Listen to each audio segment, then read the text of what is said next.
देश भर से, दुनिया भर से, कोने कोने से जुड़े सभी पन्यासवर, मुनि, आचार्य, गच्छाधिपति और सभी श्रावक श्राविकाओं को मनपूर्वक प्रणाम कर कर मैं आज के दिन की शुभकामनाएं प्रदान करना चाहता हूं।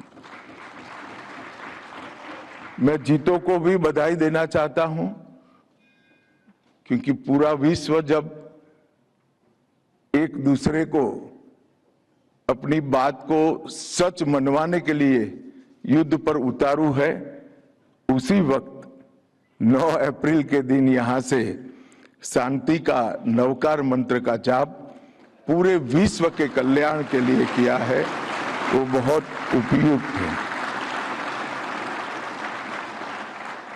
मित्रों, ऐसे तो मुझे बोलना नहीं था, अंत में खड़ा कर दिया गया, मगर मैं जो अंत में बात करनी चाहिए वो पहले करना चाहता हूं। भारत के अंदर कई प्रकार के संप्रदाय, कई प्रकार के धर्म विद्यमान हैं और हर धर्म के अंदर मंत्रों का बहुत बड़ा महिमा रहा है। कई युवाओं से जब इंटरेक्शन करता हूं, आईआईएम में जाता हूं, कॉलेजों, यूनिवर्सिटियों में जाता हूं, तो आज का युवा बुद्धि प्रधान है, होना भी चाहिए। तो कई बार पूछता है कि मंत्र को रटने से क्या प्राप्त हो सकता है। मैं बड़े श्रद्धापूर्वक कहता हूं कि मंत्र जीवन को ऊर्ध्वगति प्रदान देता है,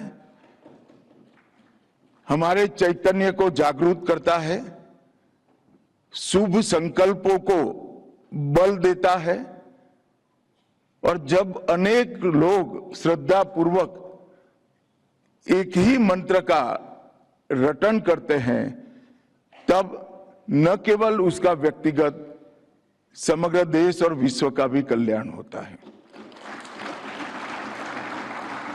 अब इस बात को बुद्धि से सोचने वाले युवा स्वीकार नहीं करते हैं, तब मैंने उसको एक छोटा सा उदाहरण दिया था कि आपके घर में किसी को डायबिटीज हुआ है क्या? तो क्या हुआ है? तो कोई दवाई लेते हैं क्या आपके बुजुर्ग? तो क्या लेते हैं? तो मैंने बोला वो दवाई से तेरी शरीर की रचना में क्या फर्क होगा वो बुजुर्ग की, आपको मालूम है क्या? कि नहीं मालूम है। फिर भी दवाई लेने से डायबिटीज में मदद मिलती है। इस मंत्र से क्या होगा वो ज्यादा मत सोचो, मंत्र का अनुसरण करो, निश्चित रूप से फायदा होगा। और कई हमारे सिद्धों ने पीढ़ियों तक, में पीढ़ियों से मतलब है गुरुओं की पीढ़ियों तक, गुरु शिष्य परंपरा की पीढ़ियों तक पूरा जीवन लगाकर हम सब संसारियों के लिए मंत्रों की रचना की है। इसको हमने श्रद्धा से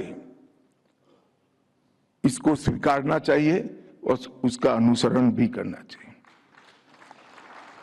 नवकार मंत्र के लिए मुझे एक बार सुबोध सागर महाराजा का सानिध्य प्राप्त हुआ था। अकेले थे और मैं सुबोध सागर महाराज साहब से को 2 हाथ जोड़कर विनती किया था कि मोटा साहब थोड़ी कृपा कर दीजिए, नवकार मंत्र का अर्थ समझाइए। और कुछ ही पलकों में उन्होंने मुझे पलों में नवकार मंत्र का अर्थ समझाया था। मित्रों, मैं बहुत श्रद्धा से कहता हूं कि पूर्णतः निराकार, निरपेक्ष और सार्वभौमिक प्रार्थना है, जिसमें किसी काल, जाति, क्षेत्र, धर्म, इसका कोई भेदभाव नहीं है। पूरे विश्व में इस प्रकार की प्रार्थना ढूंढना लगभग असंभव है। ये प्रार्थना उन महान आत्माओं के गुणों की वंदना है जिन्होंने अपने कर्मों से अपने आप पर विजय प्राप्त कर आत्मज्ञान और मोक्ष प्राप्त करने का रास्ता प्रशस्त किया है। इस महामंत्र में शब्द नमो का जो अर्थ है वो विशुद्ध रूप से समर्पण और अपने अंदर बैठे हुए अहंकार को पूर्णतया समाप्त करने की दिशा में साधक को ले जाता है। जब व्यक्ति नमन करता है तो वहीं से अहंकार की पिघलने की शुरुआत होती है। और यहां परमेष्ठियों को नमन किया है, अरिहंत को नमन किया है, सिद्धों को नमन किया है, आचार्य को नमन किया है, उपाध्याय और साधुओं को नमन किया है। जब अरिहंत को नमन करते हैं तब अरि का हंत करने वाले को अरिहंत कहते हैं। जो शरीर के अंदर, मन के अंदर, भाव के अंदर, स्वभाव और प्रकृति के अंदर हमारे मोक्ष के कारण के लिए जो शत्रु है वो शत्रु गुण रूपी है, उसका अंत करने वालों को अरिहंत कहते हैं। जो आंतरिक शत्रुओं पर विजय प्राप्त कर लेता है उसको अरिहंत करते हैं। कैवल्य ज्ञान की प्राप्ति क्रोध, मान, माया, लोभ, इस पर पूर्ण विजय और जैन शास्त्रों में 12 दिव्य गुणों से परितृप्त व्यक्ति को अरिहंत माना गया है।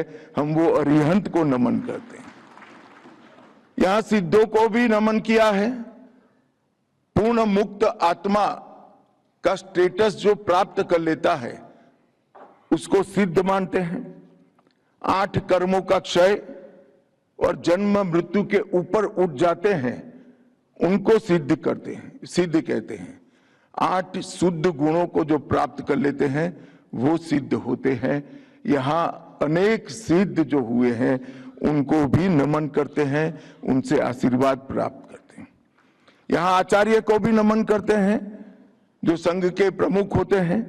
अनुशासन, महाव्रत का पालन और मार्गदर्शन, सभी संसारियों का मार्गदर्शन करने की जिम्मेदारी आचार्य की होती है। जिनके जैसा आचरण करने से मोक्ष प्राप्त हो वो ही आचार्य होता है। और 36 गुणों से युक्त जो व्यक्ति हो जाता है उसको आचार्य पद की प्राप्ति होती है।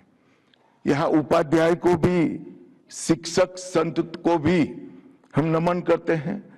शास्त्र ज्ञान का अध्ययन और उसका प्रसार करने की जिम्मेदारी है और उनके लिए 25 गुणों की प्राप्ति करने के बाद ही वो उपाध्याय से आगे बढ़ सकते हैं। और साधु, तपस्वी और साधक संयम, त्याग, महाव्रत और तप का पालन करने वाले के अंदर धीरे धीरे सैन 27 गुणों की निर्मित होती है, उसको हम साधु कहते हैं।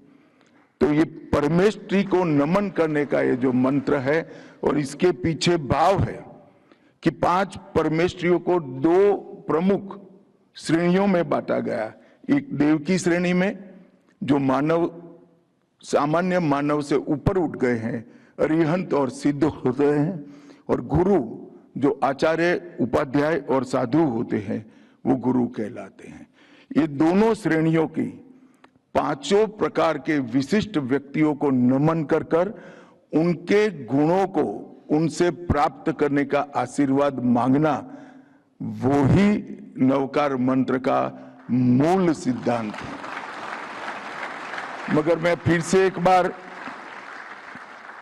108 गुणों को जो हम नमन करते हैं, जो अरिहंत, सिद्ध, आचार्य, उपाध्याय और साधु में जो 108 गुण होते हैं वो 108 गुणों को हम एक साथ नमन करने का प्रयास करते हैं एक बहुत कम समय में। मेरा युवाओं से आग्रह है, इसका अर्थ तो कोई पन्यास, मुनि, आचार्य, भगवंत या गच्छाधिपति का योग आपके जीवन में बन जाएगा तब समझ में आ जाएगा, मगर तब तक इसको छोड़ना मत।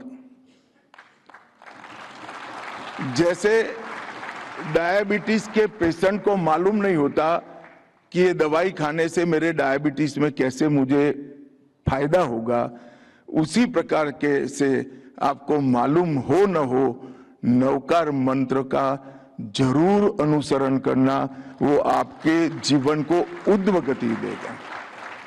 और हजारों वर्षों तक 24 तीर्थंकरों और उनके अनुयायियों ने ये मंत्र की रचना करने में लगाए हैं। सालों तक ये मंत्र मौखिक रूप से आगे बढ़ता रहा, फिर शिलालेखों में आगे बढ़ा और फिर एक प्रकार से कई ग्रंथों में इसने स्थान पाया है। ये मंत्र को आगे बढ़ाने का जीतों का जो प्रयास है वो उसको मैं मन पूर्वक साधुवाद देना चाहता हूं, क्योंकि आपका ये प्रयास आने वाली पीढ़ियों के जीवन को दिव्य और ऊर्ध्व गति देने में बहुत बड़ा योगदान करेगा। और विश्व को जब शांति की जरूरत है तब जरूर ये नवकार मंत्र के सामूहिक उच्चारण से, करोड़ों लोगों के सामूहिक उच्चारण से वातावरण की भी शुद्धि होगी, मन के विकार भी सबके शांत होंगे और एक दूसरे को समझने की हमारी शक्ति भी बढ़ेगी। फिर कभी कार्यक्रम में आएंगे तब नवकार मंत्र के बारे में डिटेल बताऊंगा, परंतु अभी आप सब ने आपके साथ नवकार मंत्र का जप करने के लिए मुझे यहाँ बुलाया, इस कार्यक्रम में हिस्सेदारी दी, इसलिए आप सभी का बहुत बहुत धन्यवाद। जय जिनेंद्र। राजनीति हो या क्रिकेट, देश विदेश की ब्रेकिंग हो या आपके मोहल्ले की बड़ी खबर, सब मिलेगा एक ही ऐप में, सबसे तेज और भरोसेमंद। अभी डाउनलोड करें दैनिक भास्कर डिजिटल।